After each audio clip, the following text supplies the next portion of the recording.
The broadcast began without warning. Across 10,000 worlds, every screen flickered and died.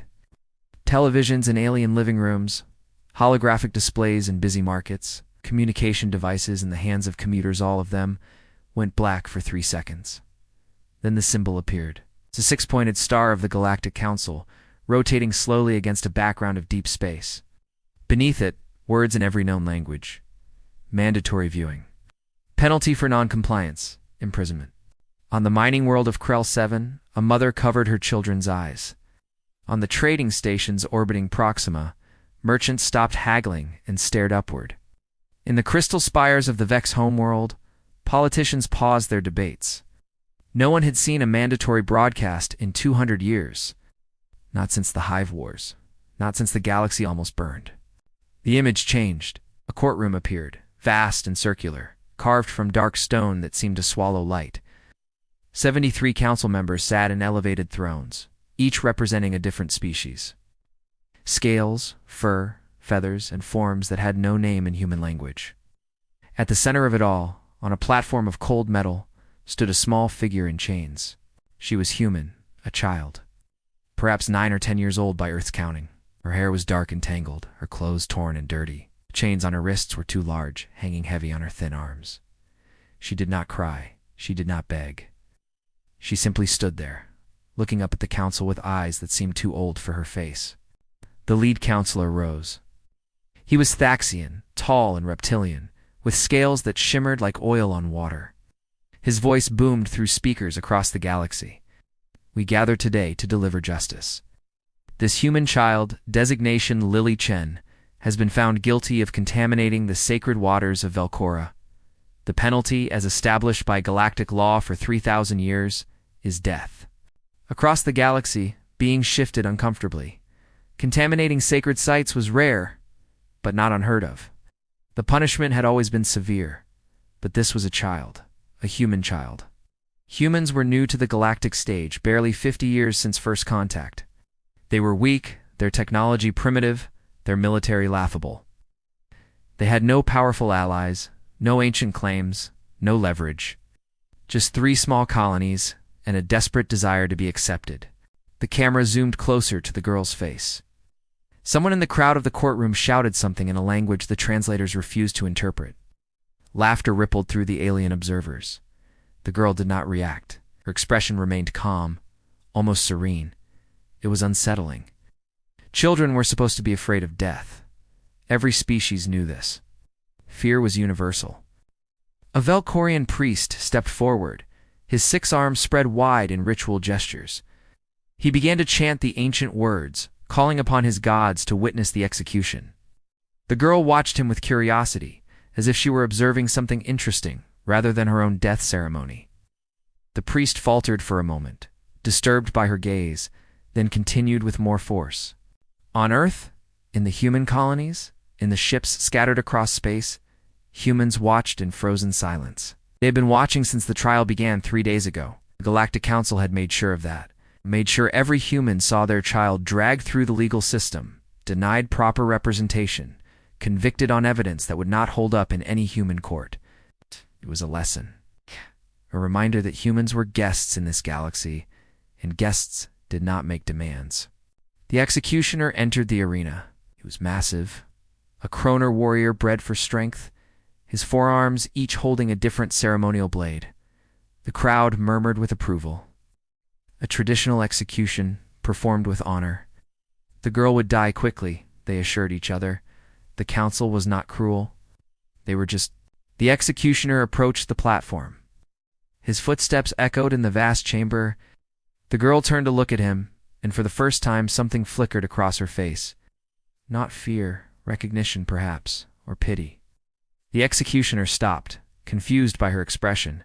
He had killed hundreds in his long service. No one had ever looked at him that way. The lead counselor spoke again. Lily Chen of Earth, you have been found guilty of defiling the sacred. Have you any final words before sentence is carried out? His tone suggested he expected begging. Humans were emotional creatures, prone to tears and desperate pleas. The galaxy would see this, and understand that humans were not ready for the great civilizations.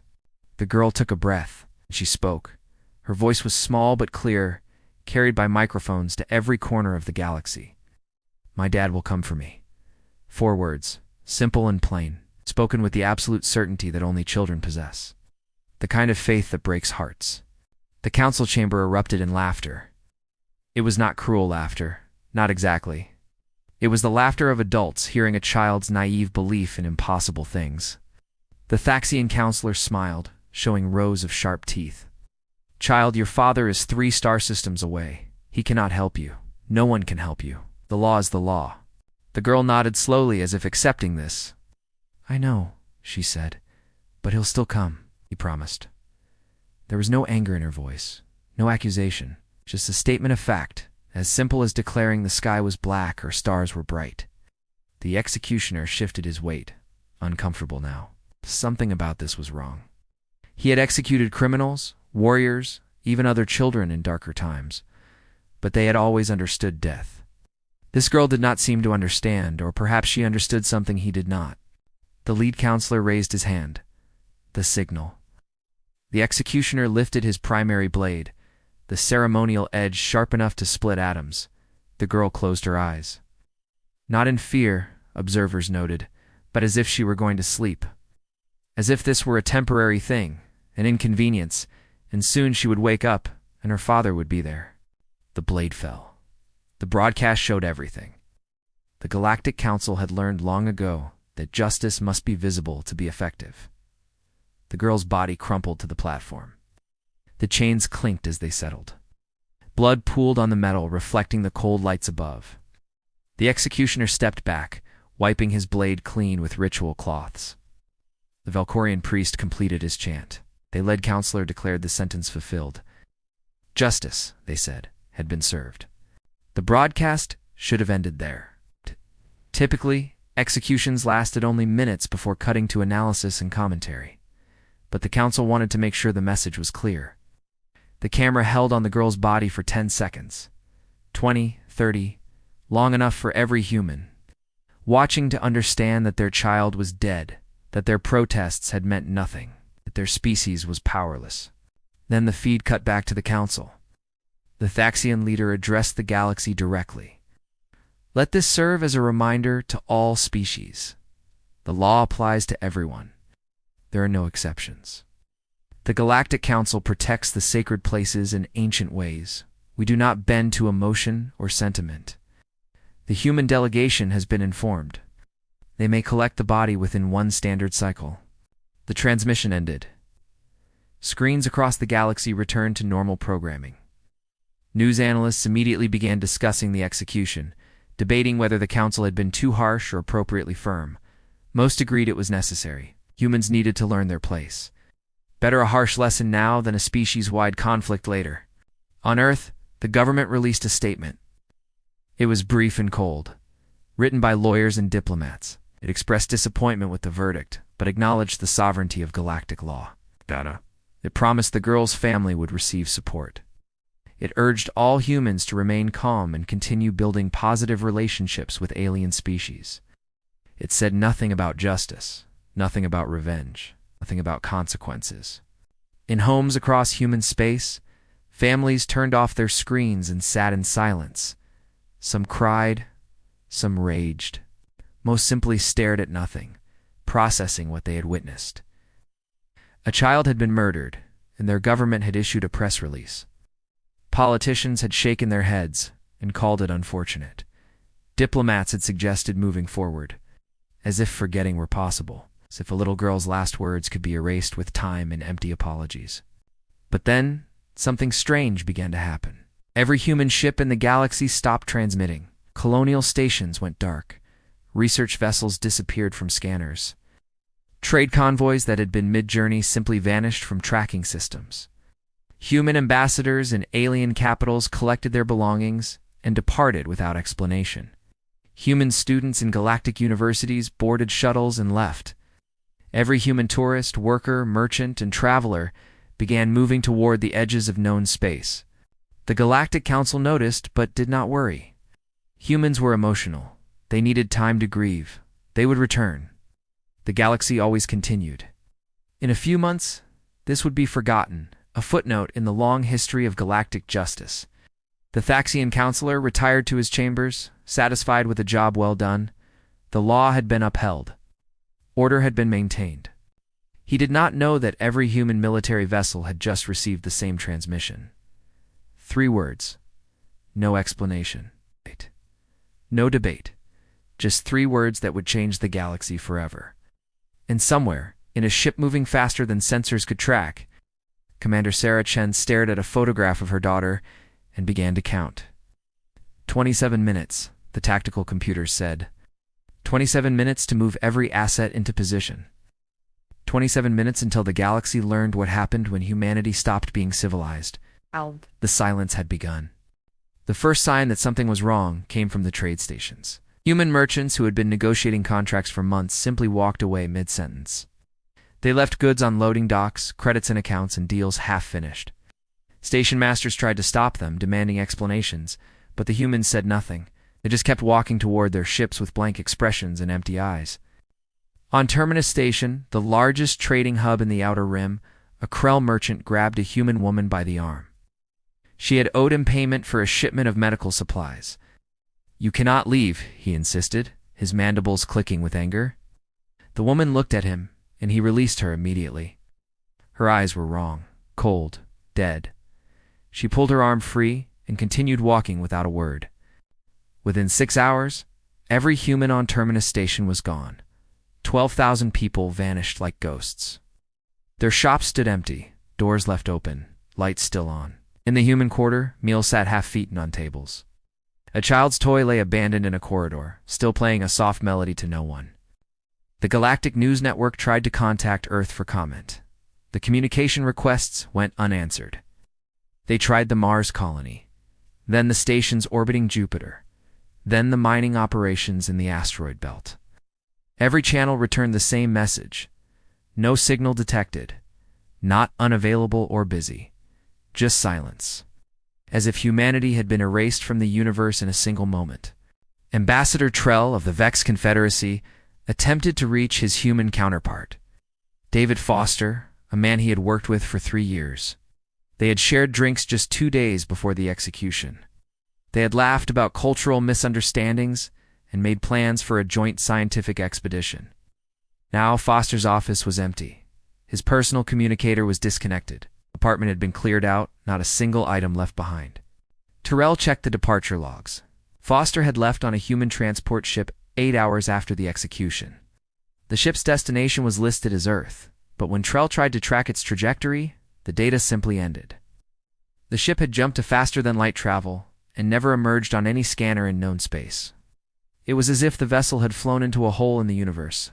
Panic began to spread through diplomatic channels. The Galactic Council called an emergency session. Representatives from 73 species gathered in the same chamber where the execution had taken place. The platform where Lily Chen had died was still stained. No one had bothered to clean it yet. Some counselors avoided looking at it. Others stared, wondering if they had made a mistake. The Thaxian counselor stood to address the assembly. "There is no cause for alarm," he said, his voice steady and authoritative. "The humans are grieving. This is an emotional response to the execution. They will return once they have processed their feelings. We simply need to give them time and space." His words were calm and rational, designed to soothe the growing anxiety in the room. But not everyone was convinced. Counselor Mira of the Talvash, a species known for their strategic thinking, rose to speak. Her skin shifted colors with agitation, flashing from blue to deep purple. "This is not grief," she said quietly. "Grief is loud. Grief is protest and anger and demands for change. This is something else. This is planning." The chamber fell silent. The Thaxian counselor's scales rippled with irritation. Planning for what? The humans have no military to speak of. 3 destroyers and a handful of patrol ships. Their technology is centuries behind ours. What could they possibly plan that would threaten the council? Myra's colors shifted to warning red. "I don't know. But silence from an entire species is not natural. Something is happening, and we are not seeing it." She sat down, her words hanging in the air like smoke. The other counselors shifted uncomfortably. No one wanted to admit that a species as young and weak as humanity could be a threat. It would be embarrassing. The Council voted to send observer ships to human territory. 3 fleets, small and non-threatening, would approach Earth and request dialogue. The Thaxian counselor assured everyone this was merely a formality. The humans would welcome the gesture. Communication would be restored. Everything would return to normal. The first fleet arrived at the edge of Earth's solar system 2 days later. Captain Vorn, a decorated Krell officer with 40 years of experience, led the flotilla. I had fought in the Hive Wars, survived the plague of Andromeda, and negotiated peace with the rogue AI collectives. He was not afraid of humans. He had met them before, curious, eager, desperate to prove themselves worthy of galactic acceptance. They were like children playing at being adults. Vorn's ship crossed the boundary into Sol system space. His sensors immediately went active, scanning for human vessels, stations, and defense platforms. What they found made no sense. Nothing. The system appeared completely empty. No ships on patrol, no defense satellites, no communication traffic. Even the civilian channels that usually buzzed with human chatter were silent. Vorn ordered his fleet to proceed to Earth. Perhaps the humans had retreated to their homeworld, gathering to mourn their dead child. It would be emotional and dramatic, very human behavior. He would offer condolences, assure them the Council had acted according to law, and re-establish normal relations. Simple diplomacy. As they approached Earth, Vorn's communication officer reported something strange. "Captain, I'm detecting no signals from the surface. No broadcasts, no satellites, no traffic control. It's like the planet is abandoned." Vorn leaned forward in his command chair. That was impossible. Earth had 8 billion humans. A planet could not hide that many life forms. Then his tactical officer spoke, his voice tight with stress. "Captain, I have multiple contacts." Behind us, Vorn spun to look at the display. His blood went cold. 30 human ships had appeared from nowhere, surrounding his fleet in a perfect sphere. Not patrol boats or merchant vessels, warships, real warships, larger and more advanced than anything in human-registered fleets. Where had they come from?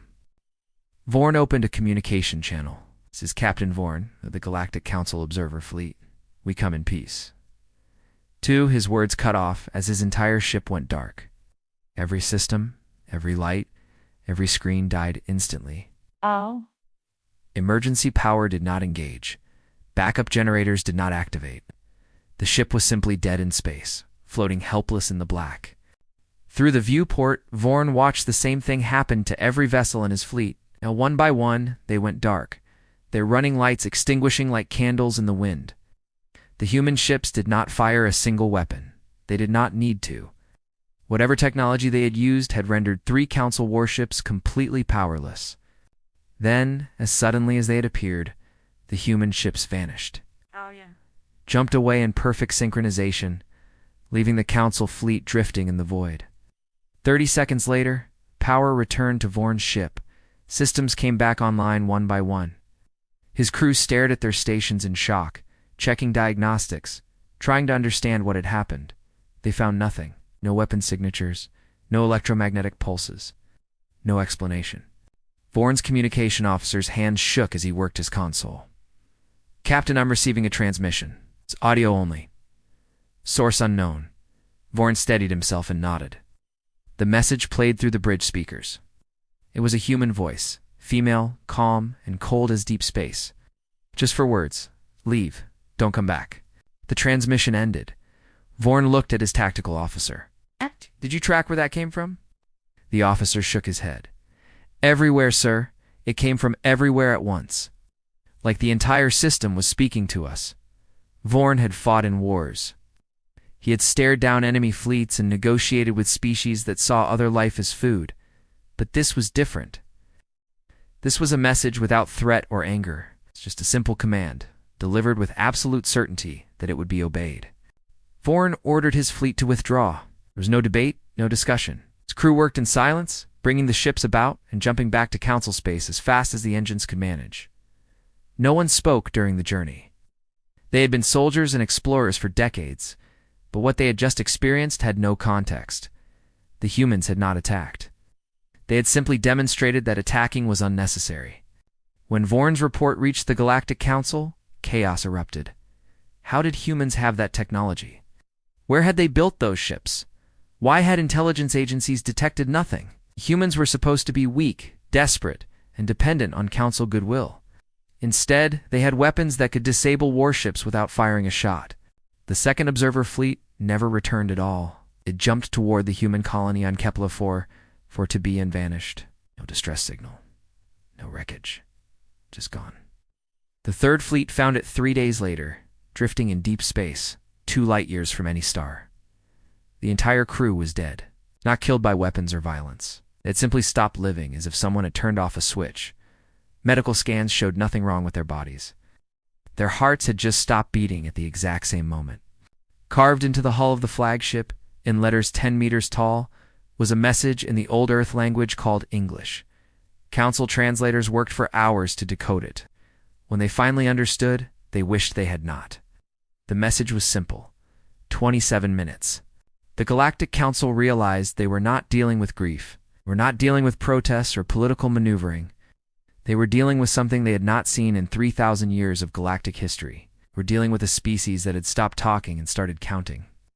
And no one knew what would happen when the count reached 0.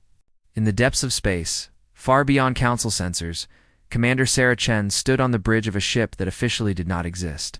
Around her, a fleet of 300 vessels waited in perfect silence. Before her, a holographic display showed every Council world, every station, every ship. Red markers indicated targets. Green markers showed human assets in position. Everything was ready. Everything was waiting. Sarah looked at the chronometer on her wrist. A gift from her daughter on her last birthday. It was still ticking, counting seconds like nothing had changed. But everything had changed. The galaxy had killed her child and expected humanity to accept it, to move on, to forget. Sarah pressed a button on her command console. Across 300 ships, the same message appeared on every screen. 2 words that would end the age of Galactic Council dominance and begin something new. Something terrible. Something necessary. The message read, "Execute Omega." Sarah Chen had not always been a weapon. Once, she had been a teacher on Earth, explaining physics to bored teenagers who could not understand why they needed to know about gravity and momentum. She had loved her work, loved seeing the moment when understanding sparked in a student's eyes. She had been gentle then, patient, full of hope for humanity's future among the stars. That was before the first contact war, before the Creel invasion fleet had arrived at Earth with demands for submission. They had given humanity 24 hours to surrender or face extinction. The governments of Earth had panicked, scrambling for diplomatic solutions that did not exist. Sarah had been on Mars when the deadline expired, teaching at the new colony university. She had watched from the observation deck as 3 Creel warships entered Mars orbit. They did not negotiate. They simply began bombardment, targeting the colony's life support systems. 8,000 people were going to die, and Earth's military was 3 days away. Sarah had looked at her students, terrified children barely 20 years old, and made a decision that changed everything. The colony had 3 civilian transport ships, old and slow, designed for moving cargo between planets. Sarah had taken command of them, loading every weapon the colony possessed. Mining explosives, industrial cutting lasers, even the reactor cores from backup generators. Her colleagues had called her insane. There was no military strategy that could win against Creel warships with cargo haulers and improvised weapons. But Sarah had not tried to fight like a military. She had fought like a teacher, protecting her students. She had used the asteroids as cover, the planet's magnetic field as a shield, and the Creel's own arrogance as a weapon. For 16 hours, she had led those 3 ships in a dance of survival. Striking and retreating, causing just enough damage to keep the Creel focused on her instead of the colony below. When Earth's fleet finally arrived, they found 2 Creel warships crippled and the 3rd fleeing. Sarah's ships were barely holding together, held together by emergency patches and desperate repairs. She had lost 40 volunteers who had joined her crew, but 8,000 colonists were alive. The military had declared her a hero. They had offered her a commission, a rank, a place in Earth's growing defense forces. Sarah had accepted not for glory or honor, but because she understood something that day. The galaxy was not peaceful. It was not kind. And humanity needed protectors who would do whatever was necessary to keep their people safe. She had risen through the ranks quickly, not because of politics, but because she won. Every battle, every engagement, every impossible situation. Other officers studied tactics and strategy. Sarah studied enemies. She learned how they thought, what they valued, what they feared. She discovered that every species had patterns, cultural blind spots, assumptions that could be exploited. The Creel believed in honorable combat, so she fought without honor. The Vex trusted their technology, so she used primitive solutions they could not predict. Humanity's military grew around her strategies. She taught them to be unpredictable, to think 3 steps ahead, to turn weakness into advantage. When the Talvash raiders attacked a human cargo convoy, Sarah had not chased them. She had tracked them home and destroyed their base while their ships were away. When the Zillion Empire demanded tribute, she had shown them what human refusal looked like by disabling their ambassador's flagship and leaving it drifting outside their homeworld. The Galactic Council had called her dangerous. They had lodged complaints with Earth's government, demanding she be removed from command. But they had also stopped threatening humanity. They had started treating humans with careful respect, the kind given to creatures with teeth. Sarah had not wanted their respect. She had wanted their distance. And she had achieved it. Then she had met David Chen, a civilian engineer working on the new jump drive technology. He had been kind and funny, amazed by her stories, but not impressed by her reputation. He had loved her for who she was, not what she had done. For the first time in years, Sarah had felt like more than a soldier. They had married quietly, away from media attention and military ceremonies. When Lily was born, Sarah had held her daughter and made a promise. This child would never need to fight. This child would grow up in a galaxy where humanity was safe, where teachers could teach and children could dream. Sarah would handle the darkness so her daughter could live in the light. It was a promise she had believed she could keep. Lily had been bright and curious, always asking questions about stars and aliens and how ships moved faster than light. Sarah had answered every question, watching her daughter's mind grow and expand. David had called Lily their little explorer, always wanting to see new things, meet new species, learn new languages. When the cultural exchange program was announced, Lily had begged to go. It was supposed to be safe, a diplomatic mission to Velcora, one of the most peaceful worlds in the Council. Children from different species would spend a month learning about each other's cultures. Earth's government had seen it as an opportunity to improve relations. Sarah had seen it as a chance for Lily to experience the peaceful galaxy she had fought to create. David had been uncertain, but Sarah had convinced him. What could go wrong on a diplomatic mission? The message had come while Sarah was commanding fleet exercises near Jupiter. A priority transmission from Velcora authorities. Lily had been arrested for contaminating their sacred waters. Sarah had not understood. Contaminating Lily was a child? She would not deliberately harm anything. There had to be a mistake. But the Velcorians had been adamant. Lily had been swimming in a restricted zone, a natural spring considered holy by their religion.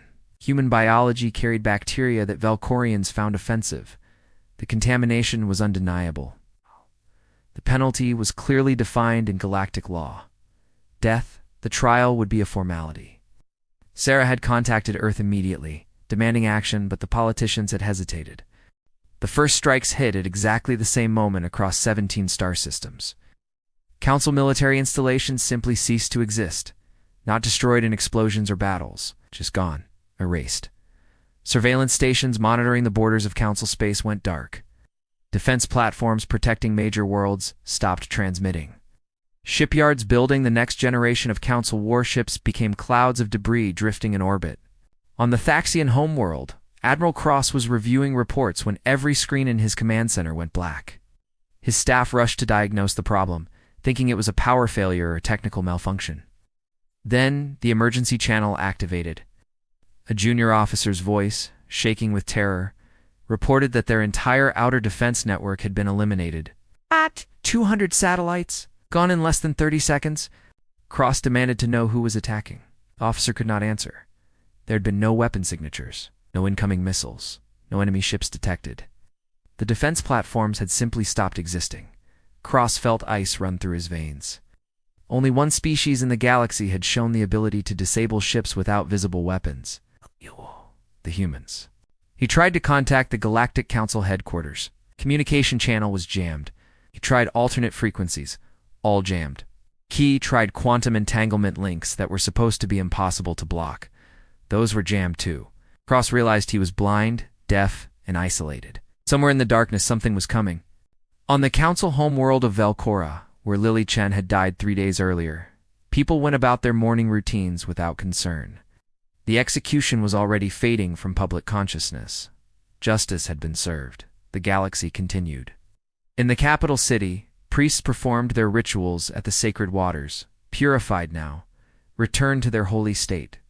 The sky above them darkened, not with clouds or storms, with ships. Hundreds of human vessels appeared from jump space simultaneously, forming a perfect grid above the planet. They did not fire, they did not broadcast warnings. They simply hung there, blocking out the sun, casting the world into shadow. Panic spread through the streets.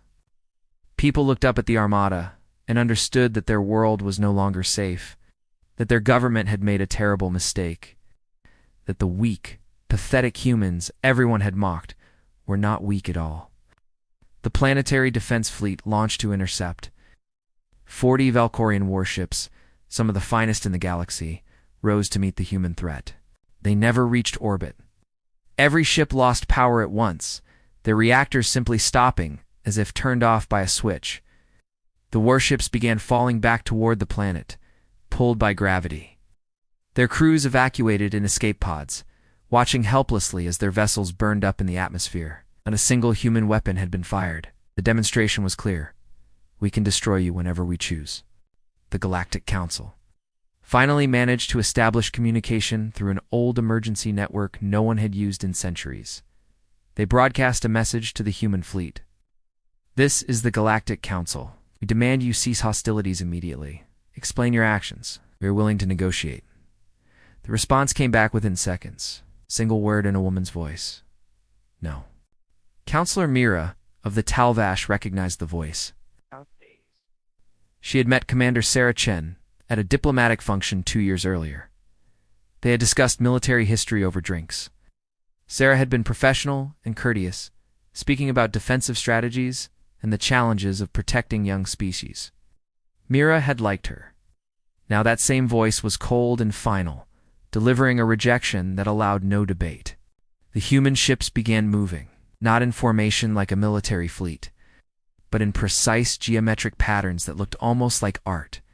They were dancing through space, and every movement had meaning. Weapons platforms drifted away from planets, disabled but intact.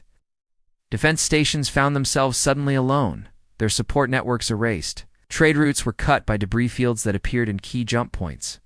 The Council tried to mount a defense.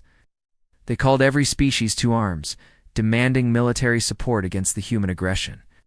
Some responded, loyalty or honor compelling them to action. The Creels sent their war fleets, eager for another chance to fight humans. The Zillion Empire dispatched dreadnoughts that had never tasted defeat. The Hive Collective released swarms of automated fighters. They met the human fleet at the Battle of Sigma 7, a staging ground the Council had chosen for its strategic value. 3,000 Council ships against 300 human vessels. The odds seemed impossible. Council admirals watched their tactical displays with satisfaction. Humans might have surprising technology, but they could not overcome sheer numbers. The battle would be short and decisive. Sarah Chen stood on the bridge of the Valkyrie, watching the Council fleet approach. Her tactical officer reported the enemy numbers. 3,000 ships, enough firepower to crack planets. Sarah did not react. She had known the numbers before arriving. She had planned for this. Release the ghosts, she said quietly. What the Council fleet did not know was that 200 of the human ships were not crewed. They were AUs, fully autonomous, designed for one purpose. Not to fight or kill, but to confuse and terrify. The ghost ships split from the main fleet and vanished from sensors. Then they began appearing randomly throughout the Council formation, staying visible for only seconds before jumping away. Council ships found themselves firing at contacts that disappeared before weapons could lock. They detected energy signatures that made no sense, reactor outputs that violated known physics, weapon systems that could not exist. Captains shouted contradictory orders. Crews panicked as their sensors told them impossible things. The formation began to collapse as ships maneuvered to avoid threats that were not really there. While the Council fleet fought shadows, the actual human warships struck. They did not target ships. They targeted communication relays, sensor networks, and command vessels. Within 10 minutes, the Council fleet could not coordinate. Individual ships found themselves isolated, unsure where allies were or what the battle plan was.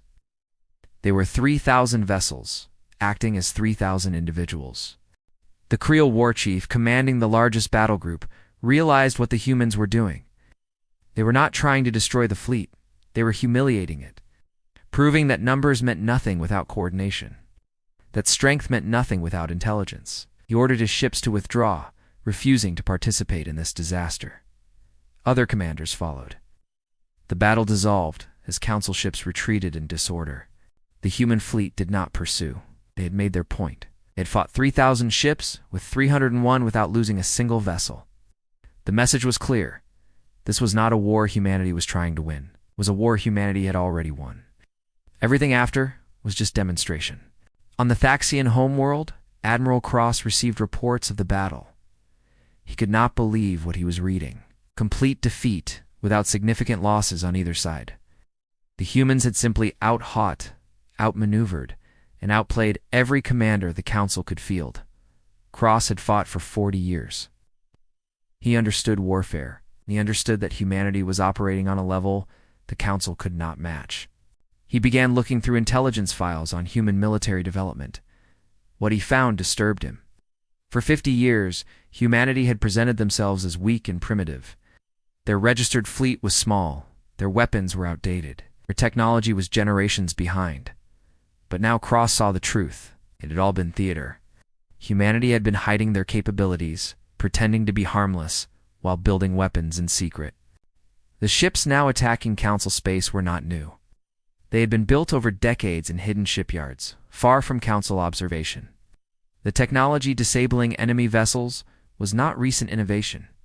It had been tested and refined for years. Humanity had been preparing for this war since the day they joined the galactic community. They had smiled and traded and attended diplomatic functions. All the while, they had been ready to burn it all down. The question Cross could not answer was why. Why prepare for war if you wanted peace? Why build weapons you hoped never to use? Then he read Sarah Chen's military file and understood. Humans did not prepare for war because they wanted it. They prepared because they had learned that the galaxy was not safe. That weakness invited aggression. The only way to protect their children was to be strong enough that no one dared threaten them. The Galactic Council had killed that child to prove they were in control, to remind humanity of their place. Instead, they had triggered the exact response humanity had been preparing for. Protocol Omega was not revenge. It was proof. Proof that humanity would not accept the galaxy's rules. That they would protect their own at any cost. That touching a human child meant war. 3 days into the conflict, the Council controlled no space beyond their home systems. Human ships were everywhere, appearing and disappearing, cutting trade routes and isolating worlds. They did not invade planets or kill civilians. They simply made it clear that the Council's authority no longer existed. That every world was now on its own, unprotected. Species that had relied on the Council for security began to panic. Pirates and raiders, seeing the chaos, started attacking vulnerable targets. Old conflicts that the Council had suppressed reignited. The galaxy was coming apart, and the humans just watched, making no move to establish their own control. They were not building an empire, they were destroying one. The lead counselor, the Thaxian who had ordered Lily's execution, finally understood what was happening. The humans did not want to rule the galaxy, they wanted to break it, to shatter the system that had killed their child. To make sure everyone remembered what happened when you harmed humanity, he tried to contact Sarah Chen directly, to offer negotiations, to find a way to end this. Sarah's ship appeared above the Council home world. It was alone, no escort or support fleet, single vessel against an entire planet's defenses. The Council members watched from their chambers, confused by this move. Was it surrender? A peace offering? Then a boarding shuttle launched from the Valkyrie and requested permission to dock with the Council station. The counselors debated whether to allow it. It could be a trap, A weapon disguised as a diplomatic mission. But curiosity won. They needed to understand what humanity wanted. The shuttle was granted permission. It docked and a single figure emerged. Commander Sarah Chen, wearing her military uniform, walked through the station corridors alone. No guards, no weapons visible, just a woman coming to deliver a message. She entered the council chambers, the same room where her daughter had died. Stain was still there on the platform, faded but visible. Sarah looked at it for a long moment. Then she looked at the counselors and smiled. It was not a kind smile. It was the smile of a teacher who had just proven a point to stubborn students. "You wanted to teach us a lesson?" Sarah said, her voice echoing in the vast chamber. "You wanted to show us that we were weak, that we had no power, that we had to accept your justice, your rules, your galaxy." She walked slowly around the room, making eye contact with each counselor. "Thank you. Learned so much." The Thaxian counselor stood. "Commander Chen, we can negotiate terms, end this conflict." "We acknowledge mistakes were made." Sarah cut him off with a gesture. "Still don't understand. This is not a negotiation. This is a sentencing. You executed a child to demonstrate your power. I'm here to demonstrate ours." She pulled out a small device. The counselors tensed, expecting a weapon. Instead, it projected a hologram, the Battle of Sigma 7, the disabled defense platforms, the isolated worlds, the collapsing trade networks. 27 minutes, Sarah said. "That's how long it took us to move into position. 27 minutes to prepare to destroy everything you've built over 3,000 years. We could have done it. We still can. But we won't." The counselors looked confused. If humans were not here to conquer, what did they want? Sarah smiled again, that terrible smile. "We want you to remember. Every species in this galaxy needs to remember what happens when you harm one of ours. We're not taking control because we don't want your galaxy. We just want you to know we could take it, anytime, anywhere, any one of us." She turned to leave, then paused. "Oh, and one more thing. From now on, there's a new law. Any species, any world, any government that executes a child for any reason will answer to humanity. Not your council, not your courts. Us, and we won't be as merciful as you were." Sarah walked out of the chamber, leaving the counselors in stunned silence. The galaxy would never be the same. The war lasted exactly 27 days. It's not because humanity ran out of targets or lost momentum, but because Sarah Chen had decided that was the appropriate length. 27 minutes to prepare. 27 days to execute. The symmetry appealed to her sense of justice. By the end, the Galactic Council existed only as a historical footnote, a government that had ruled for 3 millennia and collapsed in less than a month. But humanity did not fill the power vacuum. They did not establish colonies on conquered worlds or install puppet governments. They did not demand tribute or territory. Instead, they withdrew to their own space, leaving the galaxy to figure out what came next. Species that had relied on council protection suddenly found themselves alone, vulnerable, forced to make their own decisions about security and justice. Chaos spread across the stars. Without the council's peacekeeping fleets, old conflicts reignited. Border disputes that had been frozen for centuries turned hot. Pirates and raiders operated freely, knowing no central authority would respond. Trade networks collapsed as merchants refused to travel dangerous routes. Some species predicted total galactic collapse, a return to the Dark Ages before the Council had united civilization. Then humanity made their move. Not a military move, something far more unexpected. They issued a galaxy-wide broadcast forced through every communication network, just like the execution had been. But this time, the content was different. This time, humanity wanted every species to see something that had been hidden from them. The broadcast began with footage of Lily Chen. Not her execution. Her life. Video of a little girl laughing with her father, learning to swim, asking questions about alien biology. Clips of her in school, excitedly telling her teacher about the exchange program. Recordings of her talking to her parents before leaving Earth, promising to make them proud. Footage of her on Velcra, trying to communicate with alien children despite the language barrier, smiling and laughing. The galaxy watched a child being a child. Curious and joyful and innocent. Every species had children. Every culture understood the universal nature of youth. They saw Lily collecting rocks from an alien beach, saw her tasting strange food and making faces, and saw her writing messages home about how beautiful the sacred waters were, how she wanted to swim there because the water was so clear and inviting. Then the footage showed what the council had not revealed during the trial. Lily, approaching the sacred waters with a group of other children, all of them from different species, no signs marking the area as restricted, no barriers or warnings.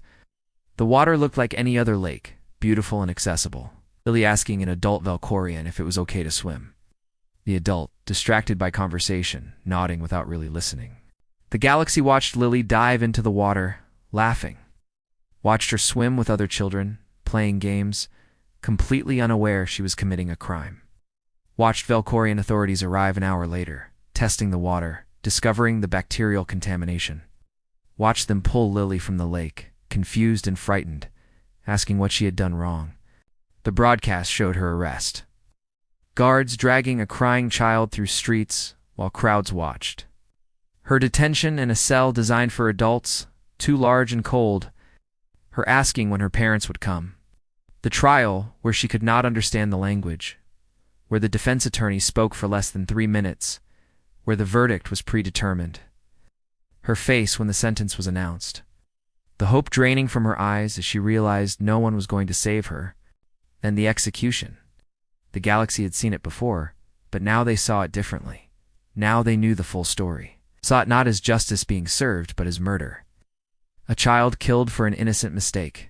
A life ended to make a political point. When the blade fell this time, viewers across the galaxy felt something they had not felt the first time. Shame. The footage ended. Sarah Chen appeared on screen, standing in what looked like a memorial chamber. Behind her, a hologram of Lily smiled and waved. Sarah looked directly into the camera, her expression calm, but her eyes burning with controlled fury. "This is who you killed," she said quietly. "Not a criminal, not a contaminator. It's a 9-year-old girl who loved swimming and wanted to make friends." Sarah let the silence stretch, letting every viewer feel the weight of that truth. The Galactic Council told you this was justice. That laws must be followed regardless of circumstance. That examples must be made. They lied. This was not justice. This was murder. And every one of you who watched and did nothing shares responsibility.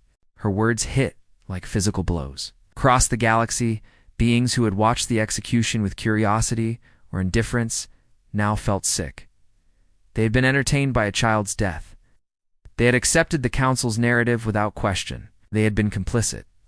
"But we did not break your galaxy for revenge," Sarah continued. "We broke it so this can never happen again. So no government is powerful enough to execute children and call it justice. Yes.